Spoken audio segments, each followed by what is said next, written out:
Lowell M. Hamilton. Mr. Lowell, you may proceed. Good morning, and may it please the court. I'd like to reserve 5 minutes for rebuttal, please. Certainly.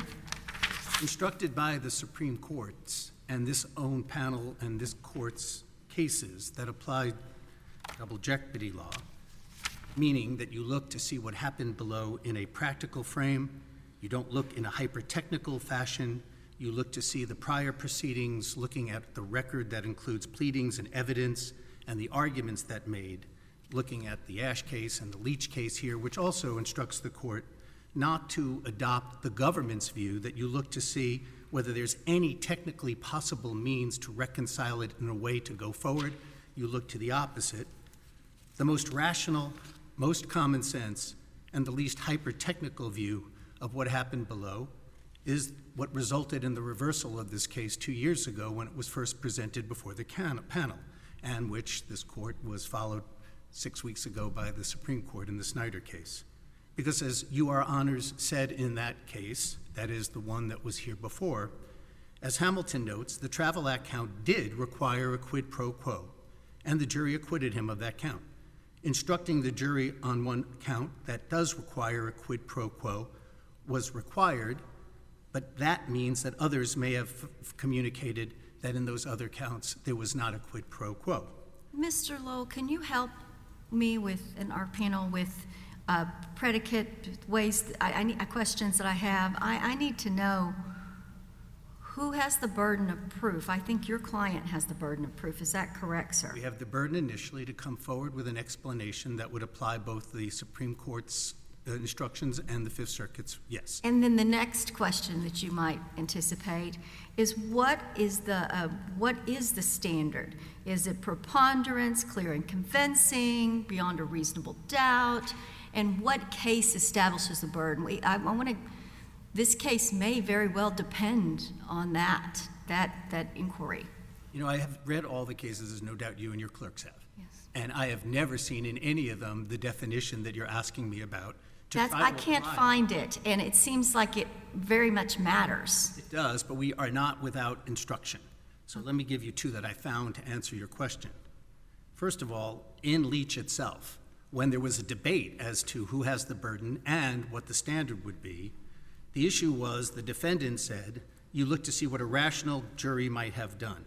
The Court of Appeals then, when looked at what the government said, and the government suggests that you ignore the record and merely look to whether there was any technical possible means, we now know that that is at least the application. As to how much proof on each side of the scale, whether it is, as you said, preponderance or clear, or probably can't be reasonable doubt, because that would be only in the criminal case. I realize it's an appeal of a criminal case, but that wouldn't be the case.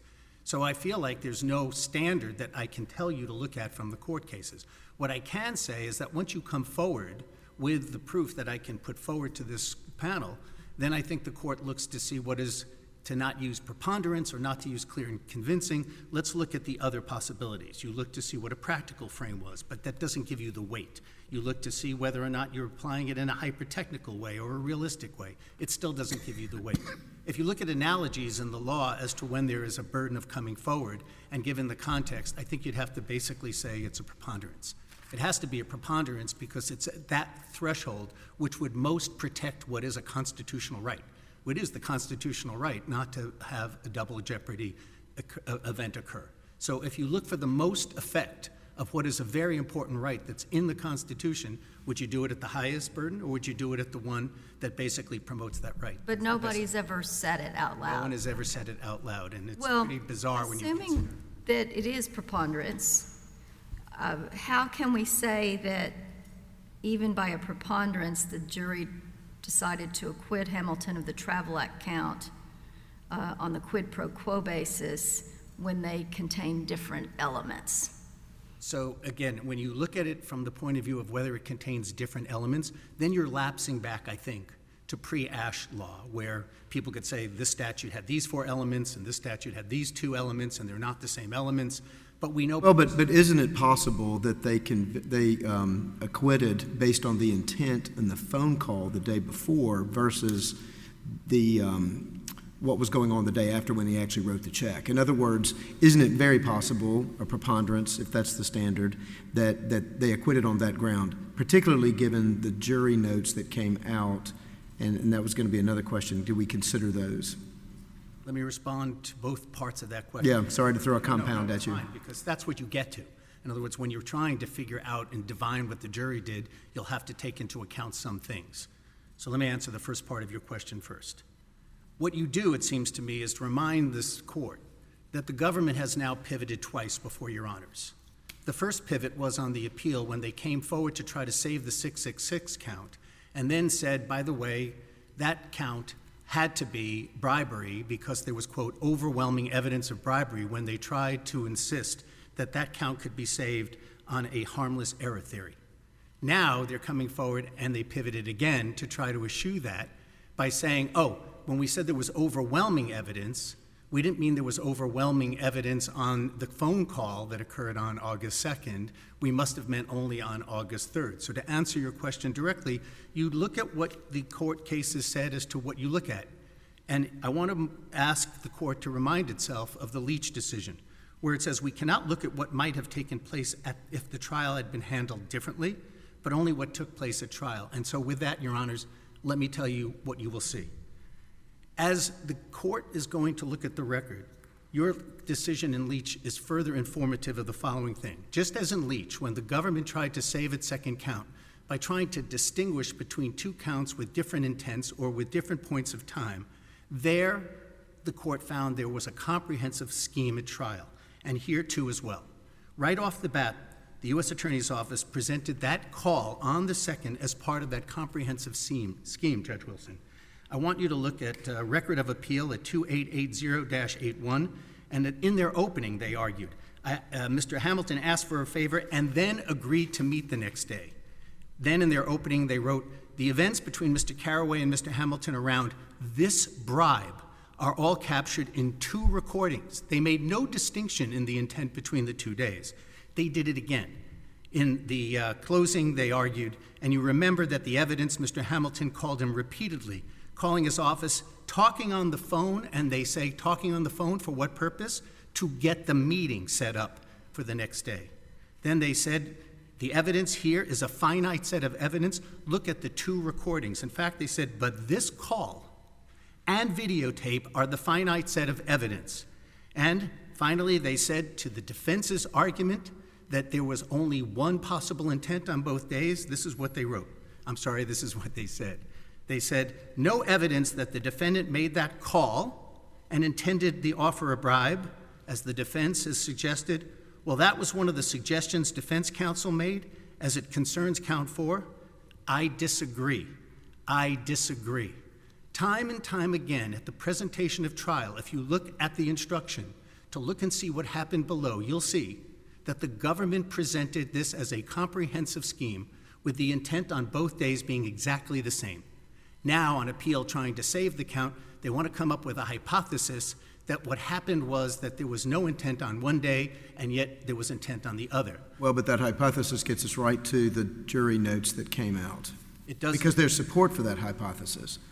There's support for the analysis if you apply a jury note to try to glean. And I don't need to tell this court again, because you have as many cases on what you do with jury notes as there are cases to be decided on that issue. So let me suggest the answer to that, Judge Wilson. On that, I would ask you to consider that in a jury note, you're in double jeopardy land, and we can be instructed by the Supreme Court's decision in Yeager. Remember, in Yeager, they were trying to glean the importance of a hung count. Right, and I guess the specific part of Yeager is the other relevant material.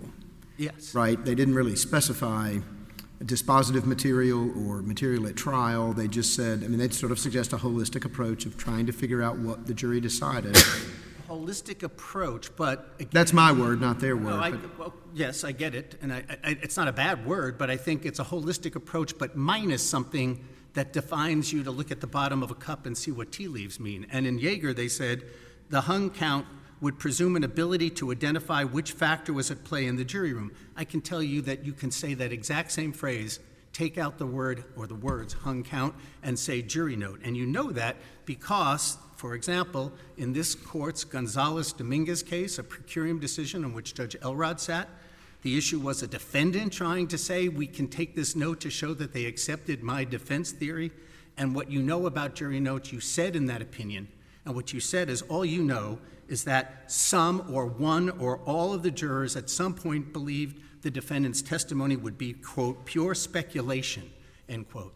But what if the jury notes, as here, buttress the logic that we were talking about earlier, and maybe some of the other facts in the case? In other words, it's true that the jury could have found, I guess with regard to the Travel Act, that Hamilton didn't use a facility in interstate commerce. Well, he made a phone call and et cetera. So maybe that's not an issue. But could have also said the day of the phone call he didn't have the specific intent to bribe. Or they could have found day of the actual check being written he didn't have the quid pro quo intent, right? But the jury notes actually address the second scenario, which is you didn't have the intent during the call. And it indicates that they're focused on that, at least to some degree. And it's an acquittal. But you use the pronoun they, and that's where this court's opinions and other courts' opinions as to how to glean a jury note comes into play. What do you know about that note? You know about the note the following. First, before I get to the note, I do want to point out the reason on the record that you can't accept that point of view is that if you look at what was said on August 2nd, we have a tape, you have a transcript. What did Mr. Carraway say? What did Mr. Hamilton say? The words are virtually the same. I want a favor. And then he talks about his health. That is Mr. Carraway. Then Mr. Hamilton. Wasn't it on August 3rd when they actually talked about 6,200 and that would help right now? Absolutely. And I mean, it became more concrete that day, if I'm remembering right. Well, what became concrete is the payment of a check, which nobody denies occurred on the 3rd. What precipitated that check was a conversation that was identical in many ways to what happened on the 2nd. I want to talk about paid sick leave. Mr. Carraway wants to talk about his health. They talk about how it's been on the city council. What you can glean from the payment of the check on the 3rd is a number of things. It was paid. Look at the words before and the words of the 2nd. You will find in neither conversation the words that this court knows would amount to a quid pro quo. I will help you to get this on the agenda if you do something. It was, you're sick, you've been good, you'll get through this, you're a survivor, and then it's, what can you do? So that's number one in terms of looking at the record, but I want to get back to the note. What do you know about the note? The deliberations had occurred, and they started on the 24th of June. 4 days later, the first note came in terms of the intent. An hour later, they asked if guilty on 3, is it guilty on 4? And then, in that note, they also put in the famous phrase, because of the use of interstate travel facilitating the act. How do you not know for that one juror who was not sure, was holding out in a very confusing travel act count, that that was based on a different city's... Well, so I guess your answer would be that under Yeager, the jury notes can't be relevant material, other relevant material. Well, I don't think you make an exception for this long line of what you do with jury notes in a double jeopardy constitutional protection case. Why would you do that? You would do the opposite. Well, I mean, I guess does it go to the preponderance? In other words, is this an evidence weighing kind of thing? And if the jury notes buttress other evidence that suggests the same result, then could they be the relevant material? Could they be properly considered? When you say properly, that puts a lot of weight on the word of, quote, considered. And I guess I would say to you is that I don't see how you can start gleaning a jury note when you say no more than the following. If we knew that all the jurors in the room after 4 days of deliberation were sitting around saying, we're confounded, we don't know what to do with these two different counts, we need to figure it out, and all of them signed a note, then you could basically say, should that be part of the holistic approach? Should that be part of what we consider? Is that properly considered? But as you pointed out in the per curiam, all you know is that one or some of these members of the jury at some point, and we now know when, did that. Now, if you're going to apply that and you're trying to prevent what the courts say is to avoid speculation, what could be more speculative than to freeze that moment in time and decide that that's dispositive of the issue? And it goes back to, again, something that I think that Yeager said in terms of how you apply this. Could I interrupt you for a second? Yes, sir?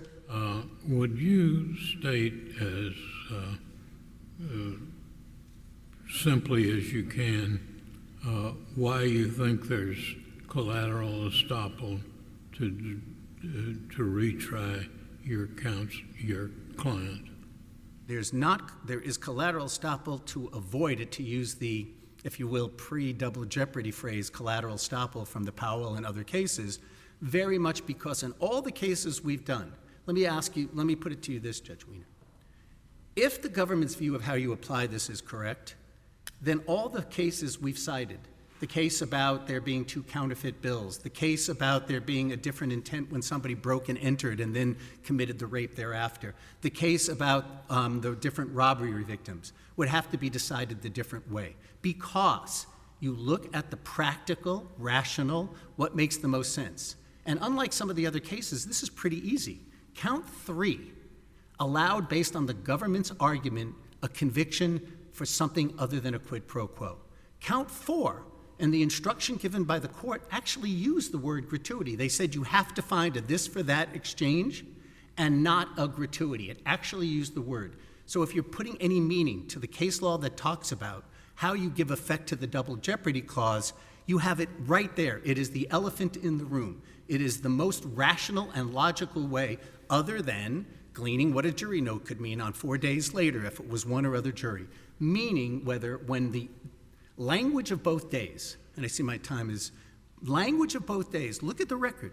I know that the check was given on the second day, but what led up to it was the same kind of conversation about paid sick leave and all that occurred.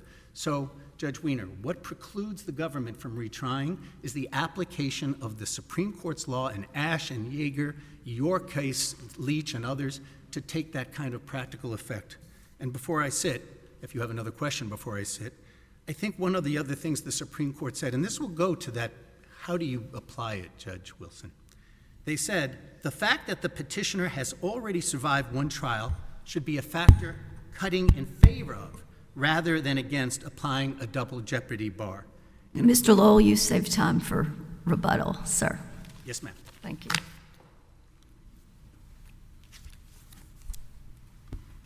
Mr. Gilstrap, you may proceed, sir. Good morning, Judge Elrod.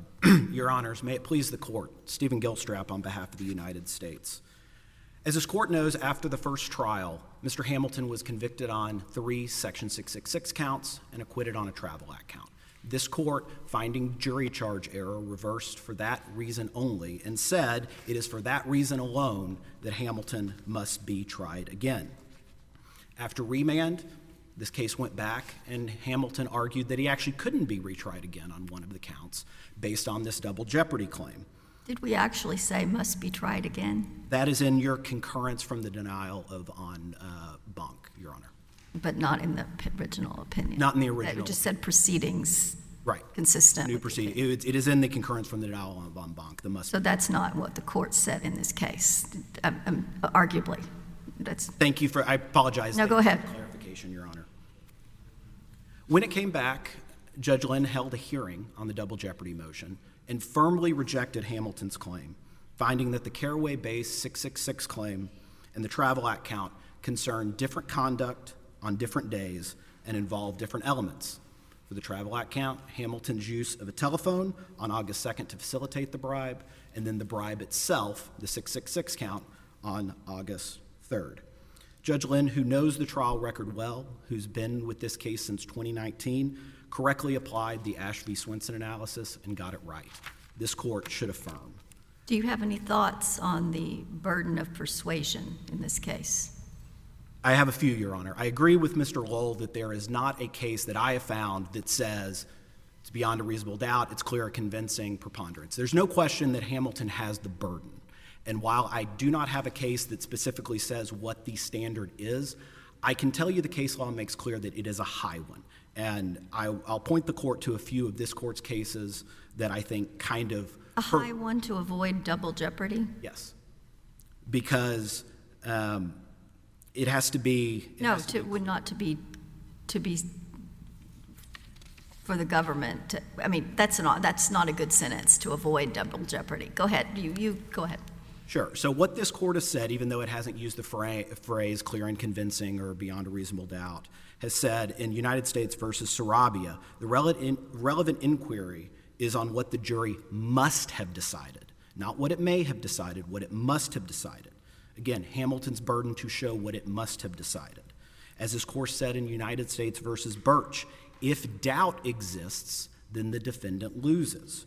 Or as this court said in Garcia v. Dretke, quote, where there is more than one possible reason for this jury's verdict, and the court without extrasensory perception cannot say that one is necessarily inherent in the verdict, the doctrine of collateral estoppel doesn't apply. Why isn't it necessarily inherent in the verdict that they treated these differently? Because they were specifically instructed in count 4 that merely gratuity does not constitute a violation, but there was no such instruction in count 3.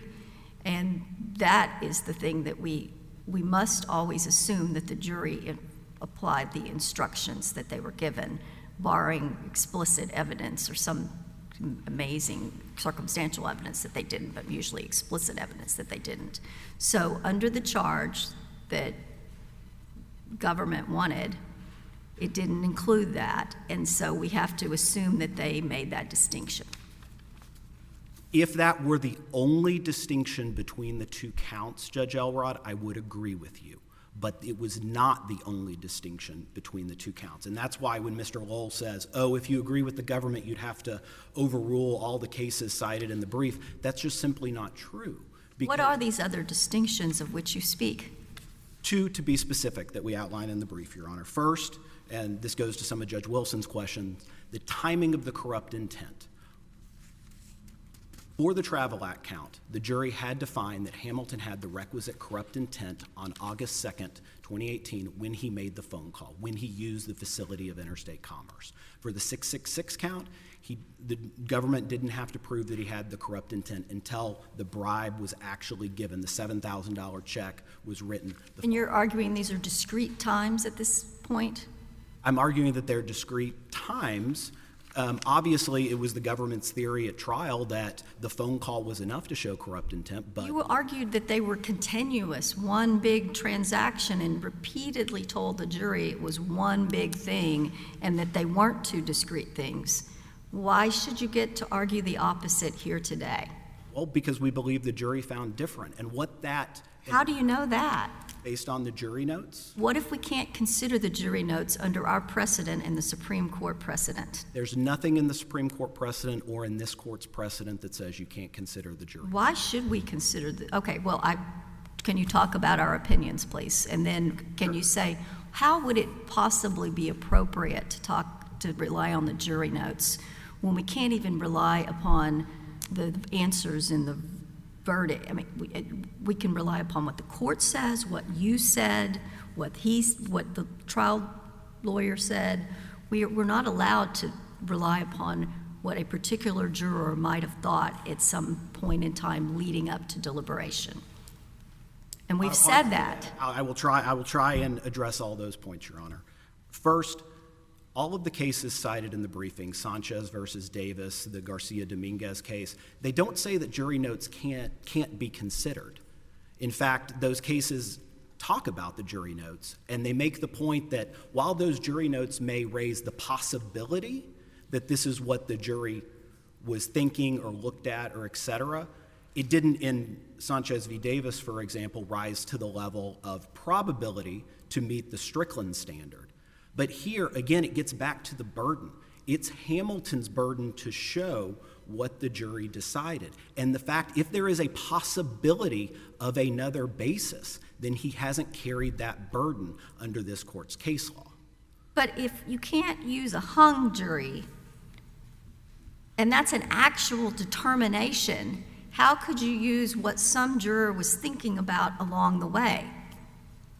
So hung counts are different, because here we're not asking the court to look at what a hung count means. We're asking the court to look at the differences between count 3 and count 4.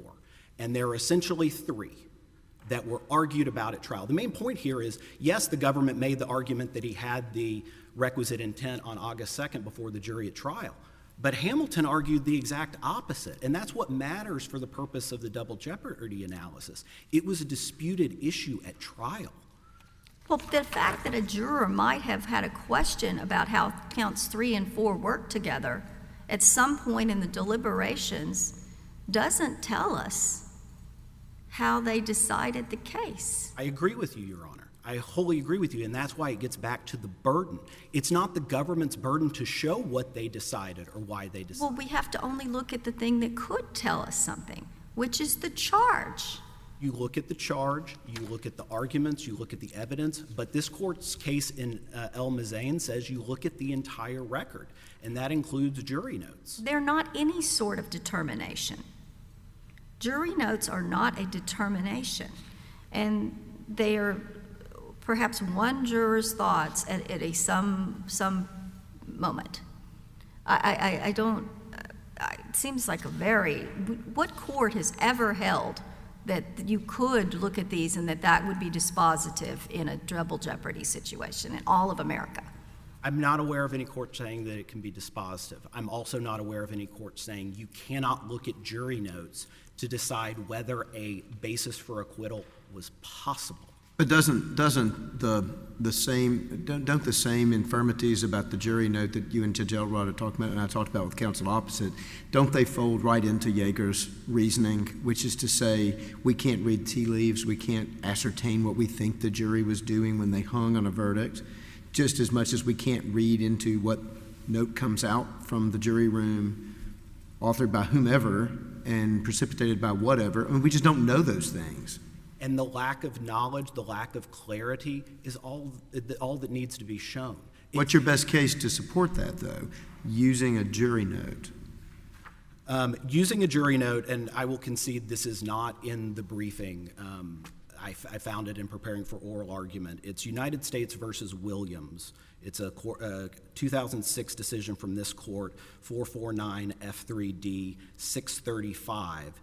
Did you cite this in your brief? No, Okay, then opposing counsel within 3 days can submit a 28J on it. Go ahead. I appreciate that, Your Honor. And full disclosure, I did not. I found it in preparing for oral argument. But in addressing Judge Wilson's question, it is a double jeopardy case where the defendant was making an argument about that the jury's failure to reach a verdict amounted to silence that implied an acquittal. And this court looked at jury notes in that case. It says, Williams' reliance on Green falls short, whereas here the jury was not silent on the greater aggravated offenses. Both jury notes as well as a subsequent poll plainly indicate that the jury was hopelessly deadlocked on the injury factors. So in a double jeopardy analysis, this court is considering jury notes. You don't have to make the determination, and again, this gets back to why the burden is so important here. I think the answer about jury notes is a jury note probably can't get you to saying that's what the jury necessarily decided, if it's your burden to show that. But what the jury note can do is it can say this other possible basis for acquittal, the different timing of the corrupt intent, was something that was on the jury's mind, and it was a possible basis for acquittal. And if there is another possible basis for acquittal, then Hamilton has not met his burden. So in your view, the case is fairly simple and straightforward. There are three possible grounds or prongs on which they could have acquitted on the Travel Act. I mean, I went through that with counsel opposite. One, probably not an issue. Did he use interstate commerce or interstate transmissions? Two, did he have the intent the day of the phone call? Three, did he have the intent the day of the check? You're saying that as long as grounds one or two could have been, then therefore he could be tried again on the issue that is implicated by count three or prong three. Because the verdict itself, the general verdict, doesn't tell us that the bribe gratuity distinction is what the jury necessarily decided. And I want to make a But then we're right back to the question about what is the burden here? How much does there have to be? I mean, is it just a well, we can't answer this question? I would suspect that's true in most cases, right? Right, and that's why courts have said it's a rare situation where a defendant can meet this burden. And one point on the Travel Act, and this gets to the claim that the government's not looking at this with realism and rationality. The government's not arguing that the jury could have acquitted based on the view that they didn't think the phone call was the use of a facility of interstate commerce. That was never disputed at trial. No one ever argued about that at trial. And so that's not a realistic reason. Well, it's really the second basis or the third. So, and the two bases, and I want to be clear on this, it's two things. It's, did he have the requisite corrupt intent on August 2nd versus August 3rd? That's one. The difference between those, the timing of the corrupt intent. And the second basis, which Mr. Lowell didn't talk about in his reply brief and didn't mention this morning, is the jury could have found that the call itself was inconsequential. That was something that was argued about at trial, specifically in closing argument. Let me get the page right. Mr. Lowell argued, and this is at ROA 4553, that call has to be the basis for the charge, and the instruction reminds us that the call has to be more than inconsequential. So these two additional bases, the timing of corrupt intent and whether the call was inconsequential or not, something that Mr. Lowell hasn't responded to in any of the briefing or thus far this morning, are two bases on which the jury could have acquitted that have nothing to do with the bribe gratuity distinction. And the existence of those alone, without even any jury notes, is enough to where he cannot meet his burden to show that the jury necessarily decided that the $7,000 check was a bribe or a gratuity and not a bribe. What in the record would say that something changed between August 2nd and August 3rd? The idea that you have no intent to bribe on August 2nd, then why would you have an intent to bribe on August 3rd? What in the record supports that? It seems like your actual thing that you argued to the jury, that it's all one thing and it either is or isn't, is the way it actually works.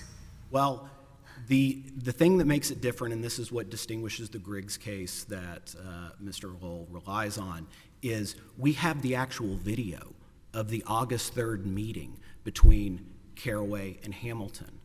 We have the video where Hamilton's saying, "Let me know what I can do for you right now today." He's saying, as he gets ready to write the check, "Now you're going to follow through with the mayor, right?" And as he's writing the check, he says, "We're going to write something down in the memo line for posterity's sake so I can come up with a reference if anyone ever asks." You have the whole, I think it's 45 minutes or so meeting on video on August 3rd showing that Hamilton, as this court said in its original opinion, happily obliged. But Write a check. isn't all this impugned by the argument you made, though, that the intent was the same over August 2nd and August 3rd? In other words, that view of the evidence has got to overcome the arguments the government made in presenting its theory of the case. Again, this was a disputed theory. The government's position at trial was the transcript of the call on August 2nd was sufficient to show a corrupt intent because Hamilton calls asking for a favor and all these sorts of things. The defense took issue with that. They disputed it. They argued it in front of the jury. In opening, Mr. Lowell said, "On August 2nd, Rule was working hard for one thing and one thing only, to get a ballot initiative. He raised no other issue on the call." While the government said that there was a corrupt intent across the board, believed that the evidence showed that, what the trial shows us, along with the jury notes, is that it's at least possible, which again, if there is a possibility, if there is doubt, then Hamilton loses. That it's at least possible that this was a distinction raised by Hamilton, that, oh, I didn't have corrupt intent at the time of the call, that was a basis on which the jury could have acquitted. And since that is an additional basis that has nothing to do with the bribe gratuity distinction, along with the was the call inconsequential or not, because those additional factual disputes exist, we cannot know for certain.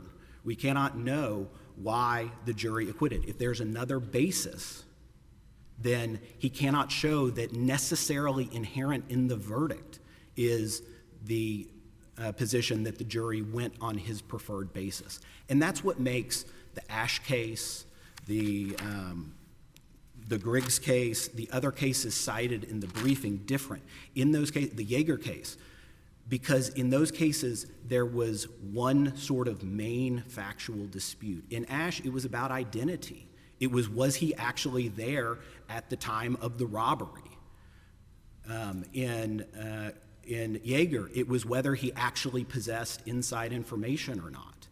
Where there's that single factual dispute and the jury renders a general verdict, this court can say, well, that was the main disputed issue, or the only disputed issue, better said, and because that was the only disputed issue, we can look at a general verdict, and we can say that necessarily inherent in that verdict is the determination that the government lost on that issue.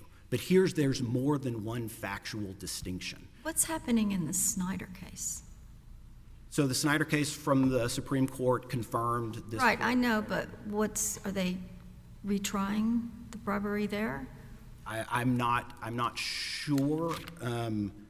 Alleged bribery, I'm not. I'm not sure The of the bribe- procedural history. What's the procedural history? I mean, if we don't, it's my understanding that neither one of you think we create a circuit split. We don't have much law on this. We don't even know what the standard of burden of persuasion is. So I'm just wondering, so is it correct that we wouldn't create a circuit split no matter what we do in this case? Whether we consider the jury notes, whether we find whatever standard we apply, there's not a circuit split. So I'm just wondering, what's the Seventh Circuit doing? I'm not aware of the procedural Okay, history. Mr. Lowell says he has an answer. So that's, what is going on in this, when is this trial set now? The trial is not set It's waiting for this appeal? because of the interlocutory. It was originally set for the fall or something, or? I believe October, early November, it was set for. And when the district court denied the double jeopardy motion, Mr. Hamilton filed an interlocutory appeal and stopped everything in the trial court. Okay, so, okay. But is this expedited or anything? The government sought for it to be expedited, given the age of this case and the issues. This court denied expedition, Okay, so we're on a regular schedule, and there was a trial date, but there isn't one now? that's correct. Okay.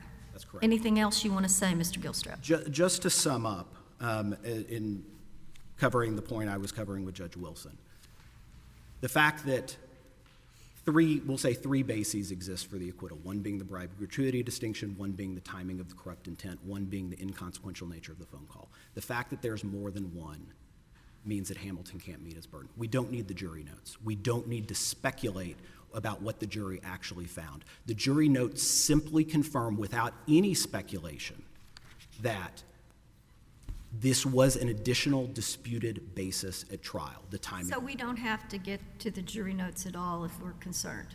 No, the jury notes simply confirm the government's view that there was an additional basis. Because I mean, in 1785, Lord Mansfield was refusing to rely on juror affidavits to impeach a verdict by a coin flip. I mean, the idea that we don't invade the province of the jury deliberations and try to surmise what they're thinking at any point in time is an old one in the Western tradition of juries. And so it would seem like this would march us towards invading that province if we were to consider those jury notes. Again, in the double jeopardy context, this court has said you look at the entire record. There is a case, the Williams case, where they do look at jury notes, and none of the jury note cases say we can't even look at those. They say they recognize that the jury notes simply raise a possibility. And again, at the end of the day, the existence of a possibility for an acquittal on an issue different than the bribe gratuity distinction is enough to defeat Hamilton's claim. Thank you, Your Honors.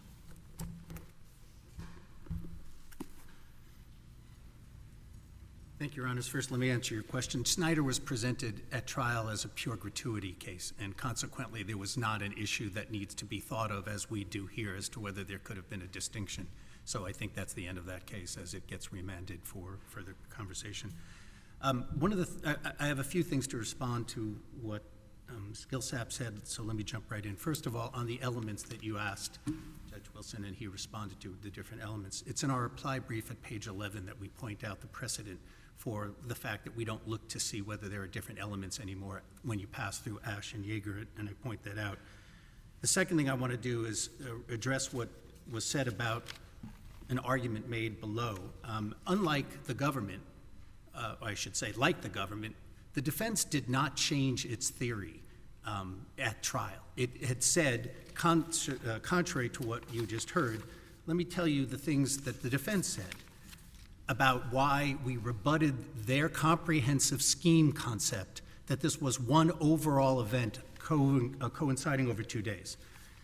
The defense said in its opening, the events between Mr. Carraway and Mr. Hamilton around this bribe, the defense said that there has never been an intent between Mr. Hamilton and Carraway on either day. For example, at the record 2894, at no time did Mr. Hamilton make a corrupt agreement. The next thing it was said, the check on August 3rd came about because of the call on August 2nd. The defense said, you will see it was not the purpose of Rule calling on August 2nd or coming on August 3rd. The defense said that the exchanges that occurred between Mr. Hamilton and Mr. Carraway on August 2nd were the same as August 3rd, and you will not find any conversation or phrase that amounts to a quid pro quo. Mr. Lowell, I think the government freely admits that this is contra to their theory, and that they're arguing the opposite of what their theory was about it being. What difference does it make? What it makes a difference is if you're trying to glean what a jury could have thought in the most rational and practical way, the Supreme Court in Ash and Yeager and your case here in Leach asks you to look at the record of what you can see. And what you can see are two conversations, the transcripts of which will likely be the same.